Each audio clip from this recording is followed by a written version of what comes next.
एक डेयरी गाय हर रोज जितना दूध देती है वो किसी जैविक चमत्कार से कम नहीं है। पर कभी सोचा है कि आखिर ये होता कैसे है? ये बस एक साधारण प्रक्रिया नहीं है, ये तो एक जबरदस्त मेटाबॉलिक कमाल है। तो चलिए आज इसी कमाल की मशीनरी को थोड़ा करीब से समझते हैं। चलिए शुरुआत ही एक ऐसे फैक्ट से करते हैं जो शायद हैरान कर दे। सिर्फ 1 लीटर दूध बनाने के लिए गाय के थन से पूरे 500 लीटर खून को गुजरना पड़ता है। जी हाँ, 500 लीटर। ये आंकड़ा ही अपने आप में बताता है कि हम यहाँ किस जबरदस्त बायोलॉजिकल डिमांड की बात कर रहे हैं। दूध बनने का सारा खेल असल में थन के अंदर होता है।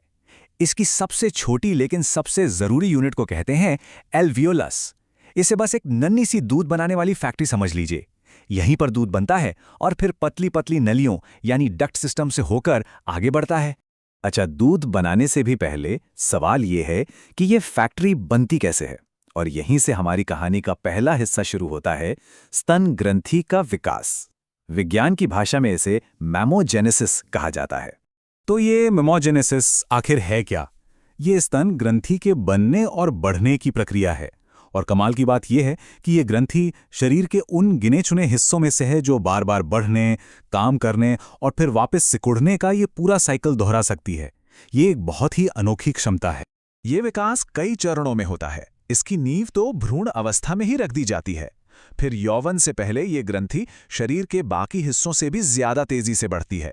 लेकिन असली एक्शन तो गर्भावस्था के दौरान होता है, जब लगभग 95% विकास पूरा होता है। और इस पूरे शो को डायरेक्ट करने वाले होते हैं हार्मोन्स। और यहीं पर एक बहुत ही दिलचस्प सवाल खड़ा होता है।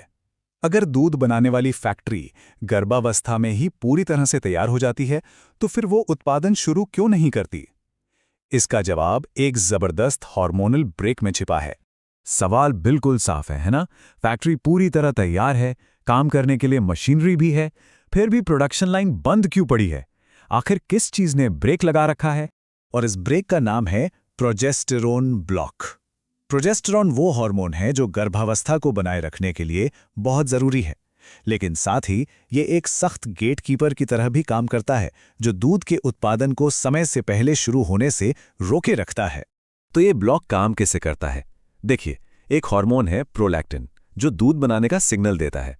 लेकिन जब तक खून में प्रोजेस्टेरोन का लेवल हाई रहता है, वो इस सिग्नल को ब्लॉक कर देता है।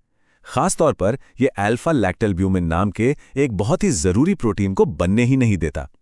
और जब ये प्रोटीन नहीं बनता तो दूध की मुख्य चीनी यानी लैक्टोज भी नहीं बन पाती, और बिना लैक्टोज के बड़े पैमाने पर दूध बन ही नहीं सकता। तो अब आते हैं कहानी के सबसे अहम मोड़ पर, बच्चे का जन्म। ये वो पल है जब एक नाटकीय हार्मोनल बदलाव होता है और आखिरकार इस दूध की फैक्ट्री का स्विच ऑन हो जाता है। और इसका ट्रिगर बहुत ही सीधा और शक्तिशाली है। बच्चे के जन्म के ठीक आसपास शरीर में प्रोजेस्टेरोन का लेवल अचानक तेजी से गिर जाता है। जैसे ही प्रोजेस्टेरोन का लेवल गिरता है, वो हार्मोनल ब्रेक हट जाता है। अब प्रोलैक्टिन के सिग्नल को कोई रोकने वाला नहीं होता।